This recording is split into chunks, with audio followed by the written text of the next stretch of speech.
na segunda carta de Paulo a Timóteo, no capítulo 4. Segunda carta de Paulo a Timóteo, no capítulo 4.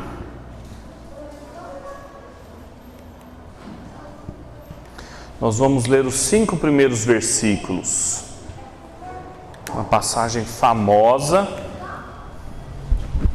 que eu gostaria de explorar com os irmãos essa noite.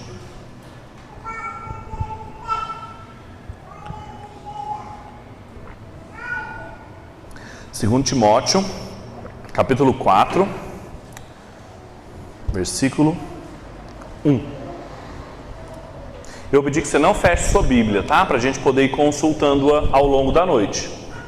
Diz o seguinte: diante de Deus e de Cristo Jesus, que há de julgar vivos e mortos pela sua manifestação e pelo seu reino, peço a você com insistência que pregue a palavra, insista, quer seja oportuno, quer não, corrija, repreenda, exorte com toda a paciência e doutrina, pois virá o tempo em que não suportarão a sã doutrina, pelo contrário, se rodearão de mestres segundo a sua própria cobiça, como que sentindo coceira nos ouvidos, eles se recusarão a dar ouvidos à verdade, entregando-se às fábulas.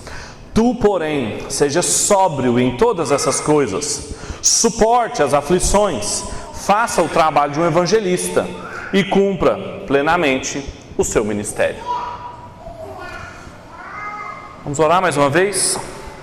Pai, obrigado por tudo que nós já recebemos do Senhor aqui, por cada oração que já foi feita pelo pastor Sérgio, por cada música conduzida ao Senhor aqui, pelo Natan, pelo Emílio. Recebe cada um desses elementos de culto ao Senhor como uma forma que te agrade. E uma vez mais, fale conosco, através da sua palavra.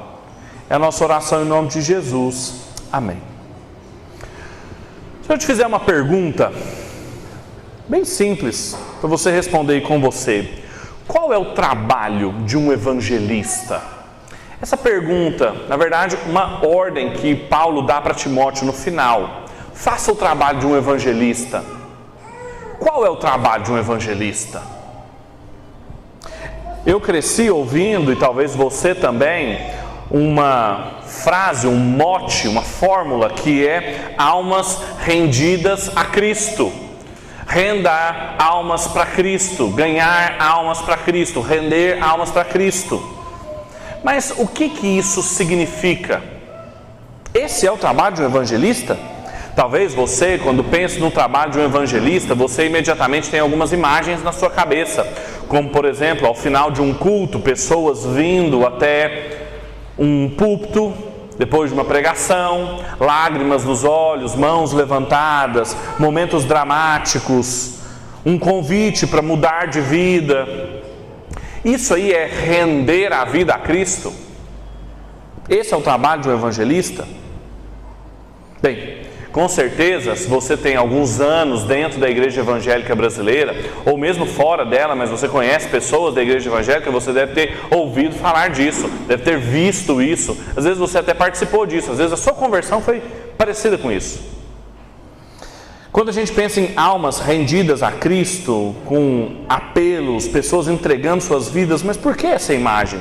Por que quando a gente não pensa numa pessoa rendida a Cristo, nós não pensamos em coisas ligadas, por exemplo, ao ensino, à exortação, à insistência?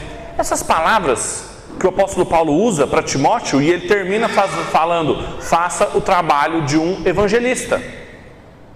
Essas ordens que ele dá, que envolvem atividades constantes, contínuas, paciência, doutrina.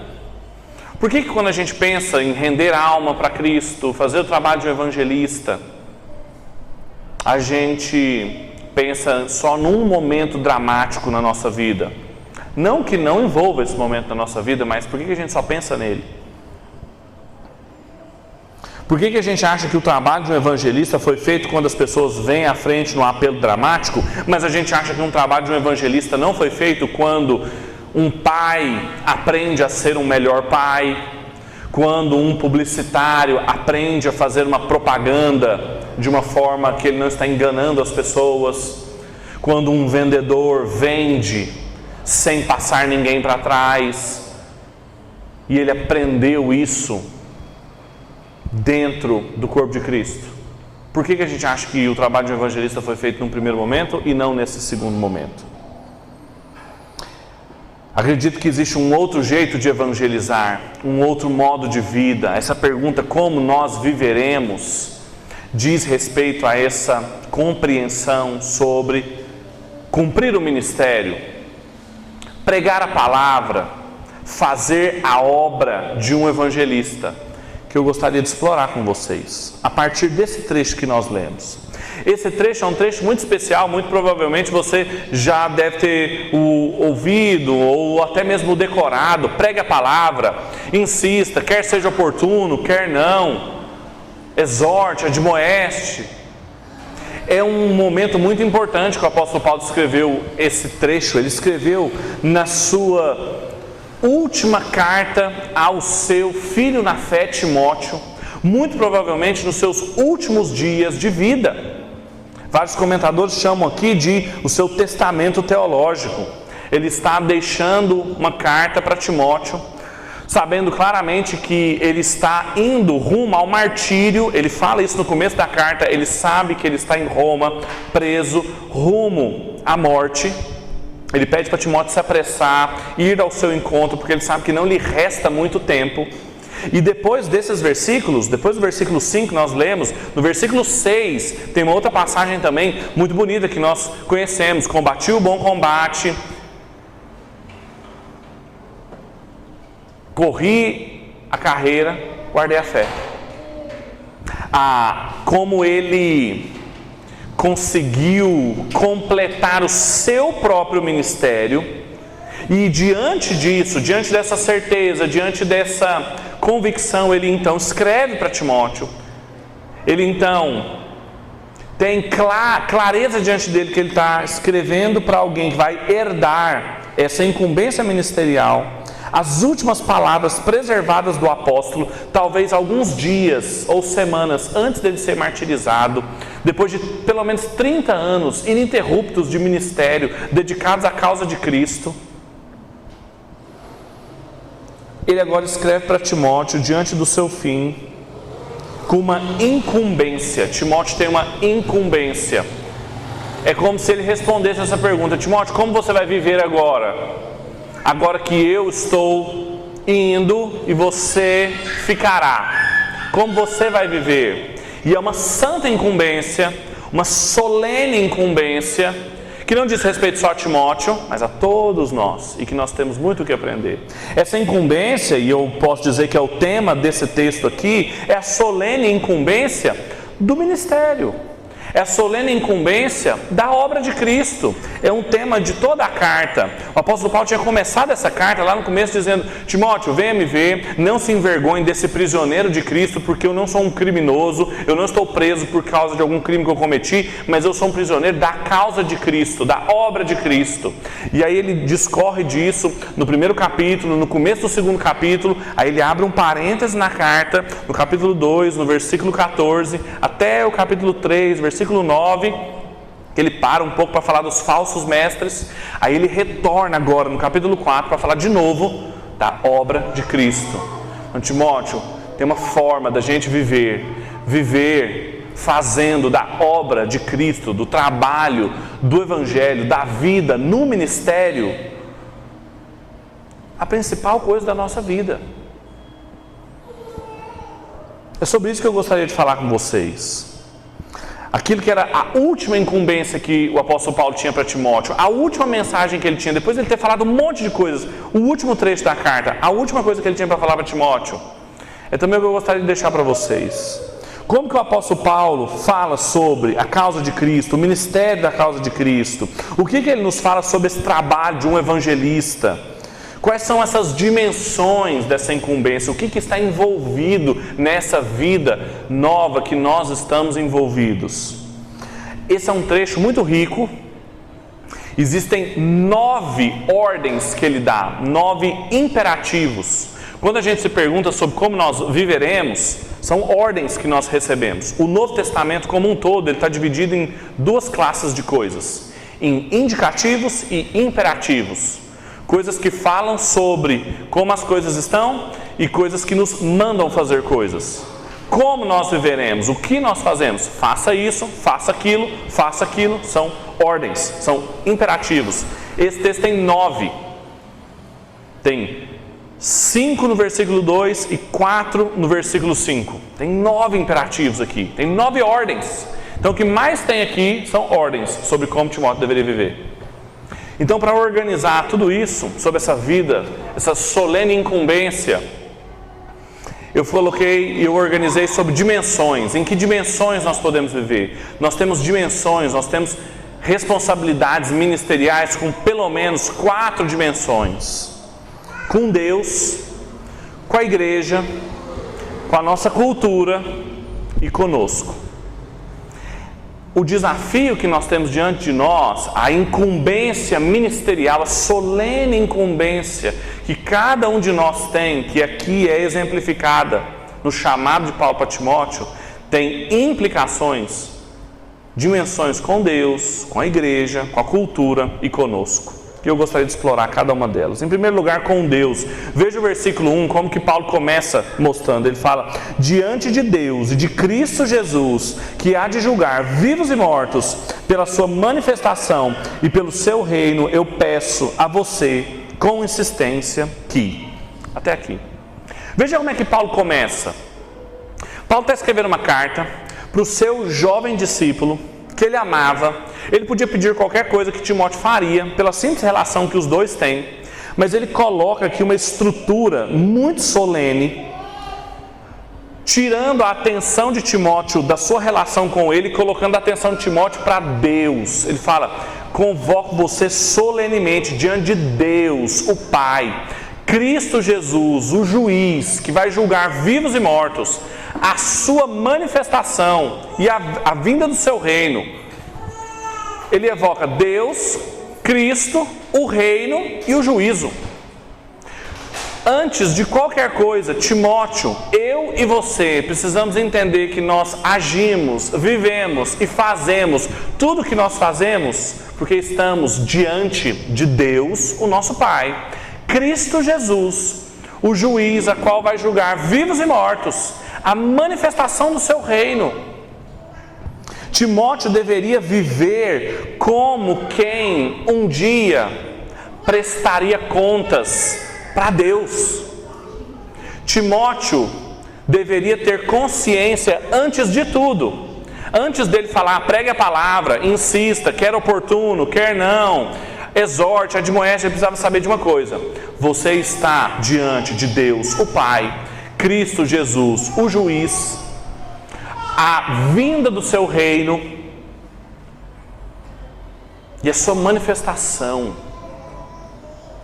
Ele traz dimensões, é o que a gente chama de escatológicas, para Timóteo. O ministério de Timóteo, a vida de Timóteo, como que nós vamos viver? Diante de Deus. Diante de Deus. Timóteo deveria manter-se nessa esperança inaugurada com Cristo, solene, como alguém que tem certeza dessas realidades. A realidade da vinda de Cristo, a realidade do juízo de Cristo. João Calvino, comentando esse texto, ele vai dizer que Jesus é enunciado aqui como um juiz. É muito bonito isso, porque ele requererá de nós, ele vai requerer de nós prestação de contas de cada uma das coisas da nossa vida. O contexto que Paulo escreve isso para Timóteo é um contexto de falsos mestres, de falsos pastores, de falsos crentes.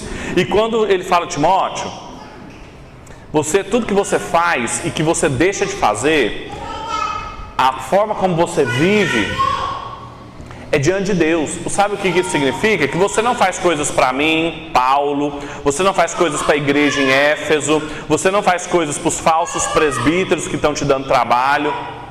Tudo que você faz ou que você deixa de fazer, você faz ou você deixa de fazer por causa de Deus o Pai, Cristo Jesus, o juiz, a manifestação do seu reino e o juízo.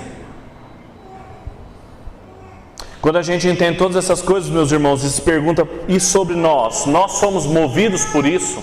Quando nós nos perguntamos como nós viveremos, a pergunta sobre o como nós vamos viver, também é se perguntar, movidos pelo quê?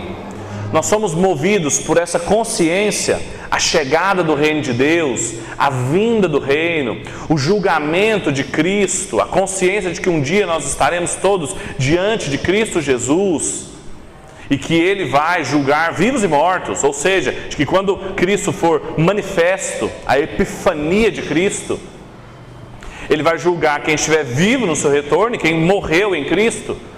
É isso que nos move.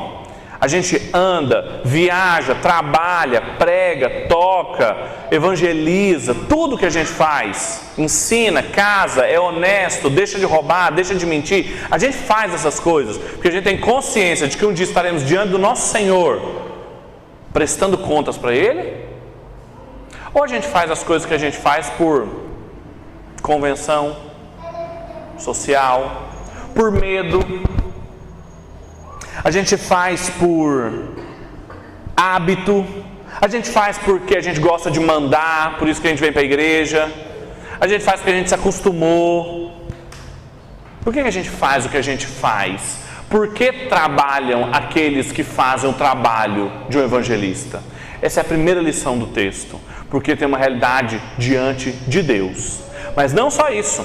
Tem uma segunda dimensão também, que é uma dimensão com a igreja. Timóteo tinha uma responsabilidade diante de Deus, mas ele também tinha uma dimensão diante de quem o escutava. E aí o apóstolo Paulo no versículo 2 diz: pregue a palavra, insista, a tempo ou fora de tempo, ou quer oportuno ou não, corrija, repreenda, exorte com toda a paciência e doutrina.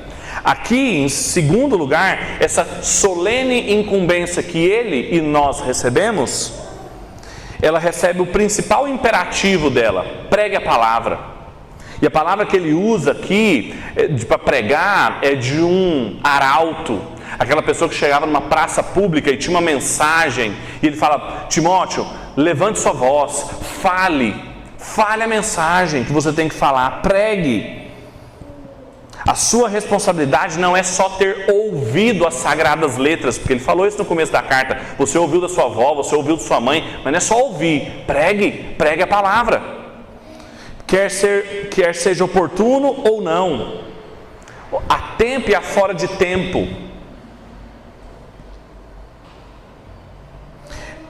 Com prontidão, ou seja, esteja pronto, insista, esteja sempre a serviço. É um senso de urgência. Um arauto sabe que ele está lidando com assuntos importantes. Com discernimento, ele usa 3 imperativos aqui distintos: admoesta, repreende e exorta. O John Stott, comentando esse trecho da carta, ele vai dizer que ele usa palavras diferentes, às vezes são difíceis de diferenciar cada uma delas, mas o que ele está querendo dizer é que a gente precisa de sabedoria. Alguns versículos anteriores, no capítulo 3, versículo 16, ele falou assim: a palavra de Deus ela é útil para diversas coisas, para ensinar, para admoestar, para repreender. Então a gente também tem que ser sábio para admoestar, repreender, exortar. Existem formas diferentes de se pregar, para pessoas diferentes, maneiras diferentes. Então tenha discernimento. Esteja pronto, a tempo e a fora de tempo, quer oportuno ou não. Tenha discernimento para cada situação de aconselhamento, de repreensão, de encorajamento com pessoas diferentes. E aí ele termina colocando 2 palavras juntas interessantes: com paciência e com doutrina. Engraçado isso, porque a gente não coloca as 2 coisas juntas, paciência e doutrina. Dava até um nome bom de uma classe de escola dominical: paciência e doutrina. Por causa do que vai vir à frente. Ele vai falar uma característica do seu tempo, que vai precisar de paciência e doutrina, porque as pessoas não querem ouvir. Então Timóteo vai ser tentado a não ter paciência com as pessoas que não querem ouvir, ou não agir com a verdade, negociar a verdade. E aí então Paulo fala: tenha paciência e tenha doutrina. Não perca a paciência e nem negligencie a verdade. Não abra concessões com a verdade. Não é só doutrina, tenha paciência também. Não é só paciência, tenha doutrina também. Algo que o Francis Schaeffer dizia: ortodoxia bíblica sem compaixão é a coisa mais feia do mundo. Tem que ter as duas. Quando nós entendemos isso e percebemos que nós fomos chamados, a forma como nós fomos chamados para viver envolve uma responsabilidade com aqueles que nos ouvem, pregar a palavra com prontidão, com discernimento, com paciência, com doutrina, é que a gente tem uma incumbência com aqueles que nos ouvem, de empenho, de compromisso, e que se a gente não tem perseverança nisso, quem nos escuta é privado. Calvino também, comentando esse trecho, ele fala: olha, é preciso lembrar e considerar que Satanás usa múltiplas formas para aridamente colocar no nosso caminho coisas que nos cansam. E se nós ficarmos cansados, aqueles que foram chamados para isso, para viverem assim rapidamente, o evangelho não frutificará e a obra de um evangelista não vai ser feita. É uma responsabilidade com quem nos ouve. Mas em terceiro lugar, além de uma responsabilidade com Deus, além de uma responsabilidade com a igreja, tem uma responsabilidade também com a nossa cultura, com o nosso tempo. Veja aqui que o apóstolo Paulo fala do tempo de Timóteo, versículo 3 e 4. Pois virá um tempo em que não suportarão a sã doutrina. Pelo contrário, se rodearão de mestres segundo as suas próprias cobiças, como que sentindo coceira nos ouvidos. Eles se recusarão a dar ouvidos à verdade, entregando-se a fábulas. Veja, esse texto ele começa com um porquê, um pois. É como se lá no comecinho ele falasse assim: Timóteo, solenemente eu te peço diante de Deus e de Cristo Jesus, o nosso juiz, que você pregue a palavra. Ele fala um monte de coisa. Por quê? Tem um porquê. E aí o porquê está aqui. Porque vai chegar um tempo em que as pessoas não vão querer mais ouvir a palavra. Então isso aqui é um compromisso não só com Deus, não só com a igreja, mas também com a sua cultura, Timóteo. E aqui ele colocou no futuro, vai chegar um tempo, mas ele está falando do seu tempo. É muito comum, principalmente também no Novo Testamento, falar do próprio tempo no futuro. É chegar um tempo em que os verdadeiros adoradores adorarão Pai, Espírito e verdade. E esse tempo é agora, vai chegar e é agora. Ele está falando do próprio tempo. E esse tempo é caracterizado por não suportarem a sã doutrina. É um tipo de oposição que não é uma oposição ao evangelho de deixa o evangelho de cá e eu fico daqui e cada um fica de um lado. Não, eu não suporto o evangelho. E aí eu começo a reunir falsos mestres segundo a minha cobiça. O critério para eu procurar um mestre é a minha cobiça. O John Stott, comentando esse texto, ele tem esse insight. Observe qual que é o critério que as pessoas usam desde o tempo do apóstolo Paulo e ainda hoje cada vez é maior. Ao invés de pegar a palavra de Deus como critério para a vida delas, são as suas cobiças, seu umbigo, que é o critério para elas procurarem um falso mestre. Então eu estou cobiçando um determinado tipo de vida, eu cobiço uma vida de determinada maneira, eu vou procurar um mestre que me ensine nesse caminho, que me guie nesse tipo de cobiça. E aí, não procura um ou outro. O Calvino fala, observe, eles amontoam mestres para si, porque não se satisfazem com um ou outro, amontoam mestres para si. Parece que estão escrevendo para hoje, né? Parece que estão escrevendo para nós. Eles não conheciam a internet, rede social, TikTok. Eles deixam a verdade e vão atrás de fábulas, mitos. Deixam a verdade e vão atrás de mitos. Como que nós viveremos responsáveis diante de Deus, responsáveis diante da igreja, responsáveis com a nossa cultura? Uma cultura que precisa de paciência e doutrina, porque ela não suporta, ela tem coceira nos ouvidos. E aí ela procura falsos mestres para coçar os seus ouvidos, para acariciar os seus ouvidos. Porque o evangelho fica só superficialmente, não atinge os seus ouvidos. E aí como que ele reagiria a isso? É o último ponto, uma preocupação consigo mesmo. Ele fala: tu, porém, seja sóbrio em todas as coisas, suporta as aflições, faça o trabalho de um evangelista e cumpra plenamente o ministério. Como que nós viveremos?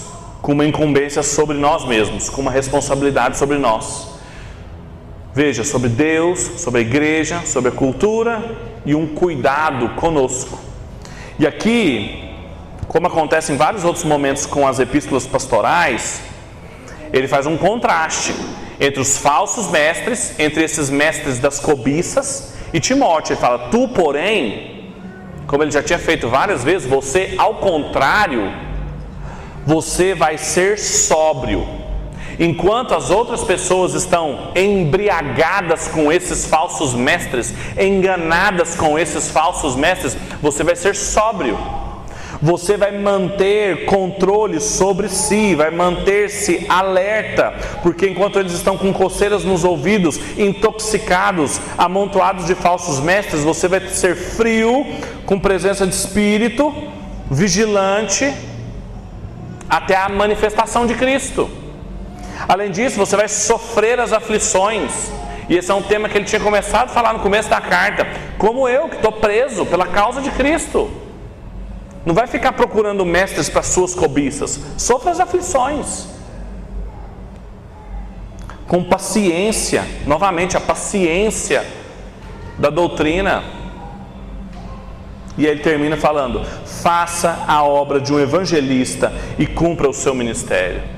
Veja que há aqui no faça a obra de um evangelista, o cerne e o tema que eu gostaria de mostrar para vocês sobre como viveremos é: faça da pregação do evangelho a obra da sua vida. Faça da pregação do evangelho a obra da sua vida. Faça da pregação do evangelho, o compartilhar, o pregar a palavra, o centro da sua vida. Cumpra o seu ministério. E quem está escrevendo isso é Paulo, que sabe que está a caminho do fim da sua vida, a caminho do fim do seu ministério. Timóteo, cumpra o seu ministério, não pare até chegar também o seu fim do seu ministério. Não é alguém que assim: ó Timóteo, vai até onde der, vai até onde se aguentar. Timóteo, cumpra o seu ministério, até que ele seja concluído, como o de Paulo, que está indo rumo ao matadouro. Esse é o chamado para todos nós. Essa é a solene incumbência para cada um de nós. Com o ministério, com a obra de um evangelista, com a obra de uma evangelista. Às vezes nós também estamos muito habituados com os títulos.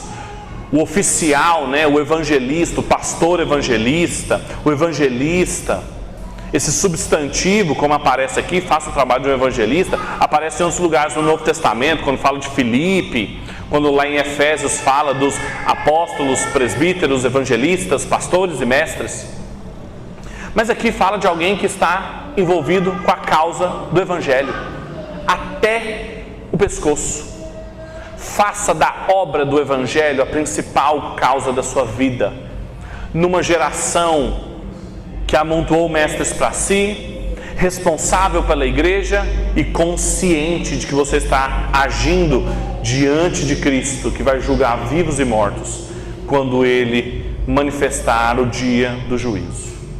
Vamos orar? Feche seus olhos.